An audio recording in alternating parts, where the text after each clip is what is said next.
Mayor Thane, welcome. It is so nice to have you with us. And really, my pleasure. Thank you Tell so us much. about the city of Amsterdam and why you're so proud of it. I know you're so proud of being mayor of your city. I am. We have a very close and loving community. That is really what has kept me there. I'm not originally from Amsterdam. I had landed there about 30 years ago or so when my husband found a beautiful Queen Anne Victorian by pulling off of the thruway and ended up purchasing the home and moving me upstate. And so it's really been a wonderful experience for me. For a long time I worked in Albany, and we're a very close commute. And but once I had children, then I began to really discover the community, and I'm very proud of the people that I've met and have worked with, and of what we're doing in Amsterdam. There's a lot of positive things going on, but with capital projects and reorganizing governmental structure and events, and so it's been a wonderful, wonderful ride. Now, I believe you had told me that you came out of the museum industry. If that's called an industry. Actually, I was the director of a small museum called the Walter Elwood Museum. They were housed in a former elementary school, and since that time they had relocated down to the river, and then with the floods last year, the museum was devastated, and so they are working on recovery now. But the experience of being a director for not-for-profit, for a museum, very much helped me in this position that I have now. Only now I have people to delegate to and a dedicated source of funding. I have to ask you, who is Walter Elwood? Walter Elwood had been an educator in the Amsterdam School District, and he collected materials from all over the world. Friends traveled, he traveled.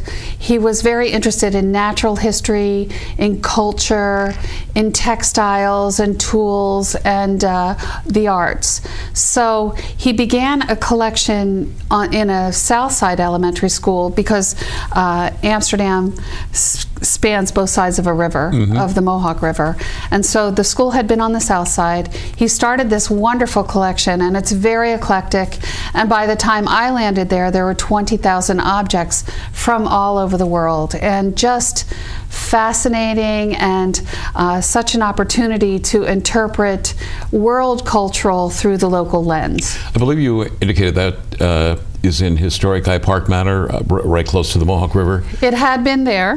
Right. Now that Guy Park Manor had been ravaged by the waters from the flood. So a wing actually was knocked off of the building, and I think perhaps as much as 30%, maybe more, of the collection was lost in the flood. But the state canal system is restoring the building, which is one of the oldest buildings in the city of Amsterdam, which is wonderful for the city. And now the museum is looking perhaps to locate in an area that's more advantageous for the collections. I was with Commissioner Stratton recently, and he was talking about the storm damage to the canal system, and you, along with many cities in New York State, were damaged by Hurricane Irene, then the earthquakes, and then the floods, and then the pestilence. Yes, yeah, right. We were waiting for the frogs. Yeah, right. How are things now, 6 to 7 months later? I think that is a striking thing to see, is when you've gone through such devastation in such a short period of time, to see how quickly people respond, and then how quickly we recover. And it's interesting, because I talked about recovery at the Elizabeth Cady Stanton Symposium this weekend, and you know, we have a traumatic event. We have this horrendous situation, and it happened all up and down the canal. Certainly Amsterdam was not hit as badly as some others. But you know, we respond, the community comes out, the departments from the city come out, DPW, public safety, you know, police and fire, volunteers from everywhere, and immediately respond. But as far as a municipality, and this is also all of upstate, all of probably the Northeast region, the Rust Belt, we are in a constant state of recovery. So we have post-industrialization, we have large buildings that we're dealing with, we have declining properties that are, you know, perhaps not as lovely as they had been 100 years ago. But that is all opportunity. That's all opportunity for us. And we see the unique character of our communities, and that is where we really can capitalize for the future. That, again, is opportunity to restore these beautiful communities along the Mohawk River, along the Hudson River, and all across the state. We heard in 9/11 down in New York City that there was a lot of confusion between various government agencies communicating that particular day. And you and others at a meeting a few months ago spoke about that, and that same situation seemed to have occurred with Hurricane Irene and the floods and the earthquakes, where different government agencies were contradicting one another. Have things gotten any better since that? I think that we have made marked progress. There have been follow-up meetings. Certainly, thank you so much for hosting a meeting about communication with the media, because that is so important. We were fortunate, and this is an odd thing to say, but we were fortunate that we had a flood in 2006. So many of the... That is an odd thing to say. Isn't it? And isn't it? But the maps were available, the elevations were available, because we had, again, you know, responded that time and then did follow-ups. So we were somewhat farther ahead when we had to do evacuations. Truthfully, the scariest night of my life. But we were able to evacuate very quickly. People knew what their responsibilities were. The problem, and I think you're touching on this a little bit, with that night was, and I'm talking about the hurricane first. Because the hurricane first, then it was the tornado, then it was the tropical storm. And the earthquake, too. And the earthquake was somewhere in the middle there. Oh, my goodness. The night of the hurricane, we lost a lot of electricity. So people did not have ways to really access their televisions for information. Some people had radio. Some people were not able to get on their computers, but they could get on their cell phones and iPads. I had an iPad. I had been at the public safety building at the, you know, Central Command. And so every 7 to 11 minutes, I was communicating via Facebook. And I had called the local radio station and the local newspaper, and I said, please pick up my feed every 5 to 11 minutes, and we will get the word out. And so in one night, we were contacting people not only across our city and across the county, but people knew what was going on in Florida, and they knew what was going on in California, and people in Europe, and people in South America, people that keep in touch with their families. So that was very comforting for people. It was very useful for the city, because we were able to say, you know, these streets, from this street to this street, you will be evacuated in the next hour. People were able to prepare before getting the knock on the door and saying, you've got to leave right now. And so it really was a tremendous learning experience for us. I know you had said that the Amsterdam Recorder and WCSS Radio in Amsterdam were very helpful, and also a similar situation down in the Prattsville area of in the Catskills, where they were hit as well.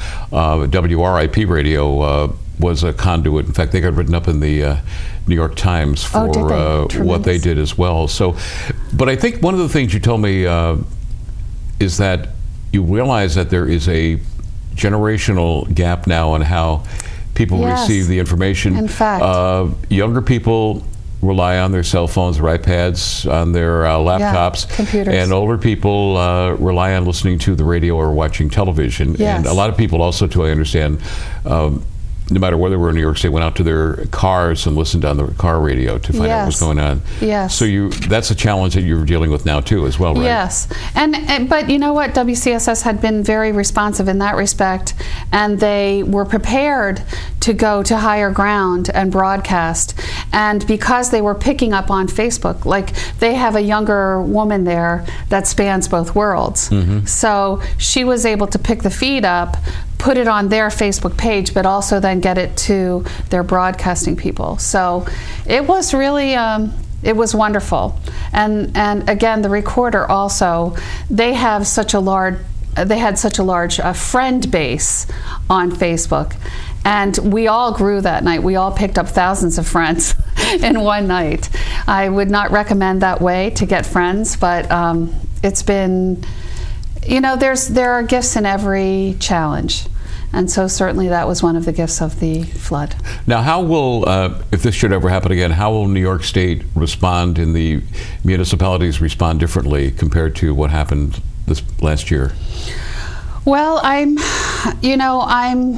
sure that, I'm not sure about the entire state, but I know that we are looking at more communication between the county, more markers on the river to denote what's going on with the water levels, and there's going to be work on Blenheim Dam. I'm sure there are other dams that are identified for, again, having emergency communication systems so that we can monitor, because water does not just flow out evenly, which I did not know until this night.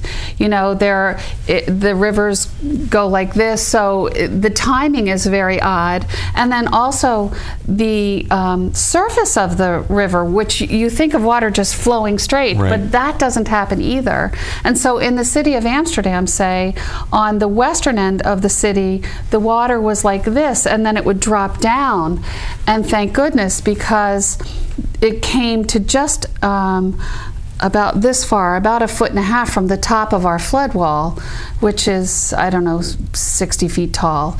And but if it had been at the level that it had been on the west end, we would have flooded out our entire south side. Now, so Amsterdam, we were very fortunate. Amsterdam, as you indicated, located on the Mohawk River.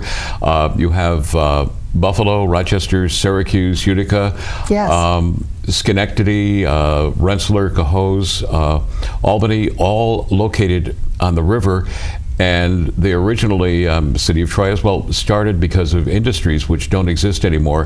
How are you and the other cities of New York State coping with the loss of industry, and are things starting to turn around in New York State? Well, I think that we are all looking to the rivers that you just described that cut through our municipalities as a source for tourism, as a source for travel, which is why people came up to this part of the state to begin with as pioneers.